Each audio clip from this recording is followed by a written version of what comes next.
Երացել եմ իրան գտանք Մարսելից եկավ հատուկ իմ հետ ծանոթացավ, բան մենք իրար հետ իր գրքի շնորհանդես ենք անգամ կազմակերպել եւ Ալեքսանդր Վարպետյանի մասին է։ Վարպետյանը ուրեմն աքսորված ա եղել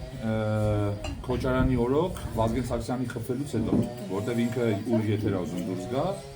ու այդ ուղիղ եթերի ժամանակ ինքը ինչ որ հայտարարում ա, նախ ուղիղ եթերել չեն հեռարձակում ու իրան տալիս են 2 օր ժամանակ, որ Հայաստանը լքի չէ իրա հետ ուրիշ ձև կվարվեին էլի ու ինքը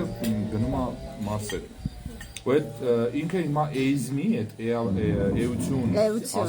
հասկացողության հա գաղափարախոսության այդ հիմնադիրն է ու ինքը անգամ Գլենդելում Ամերիկայում այսինքն ու Ֆրանսիայում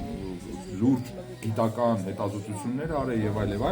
էի շուրջ ու հիմա ինքը եկել էր իբր այն հույսով որ Հայաստանում պետքա մարդիկ այսինքն ենթագիտակցական շերտում մարդկանց աշխատի այդ էի հանդեպ հետաքրությունը հավաքվեն բան շատերը եկան քնձի ծաղով բանով ոնց կարա հայ ազգը 7-ից 15000 տարեկան լինի եթե մեր պատմությունը մաքսիմում 3000 տարեկան է եւ այլ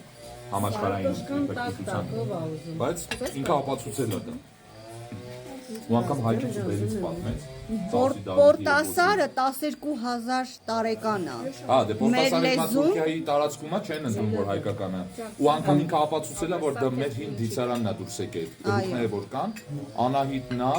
Արամազնա, Վահագննա,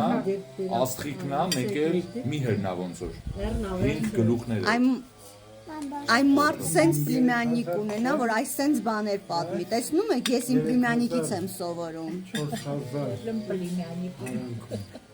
տարուց ավելի խորը չի կարելի Причем ինքը ջութակահար է, չէ։ Եվ ոչ միայն Եվ ոչ Արագ է, բայց ինքը ուրիշ բան է որ մեր ազգի ազնագիր է մեր լեզուն է Եվ լեզվի տեսանկյունից երբ որ ինքը գնում ավելի հետ արամերեն եւ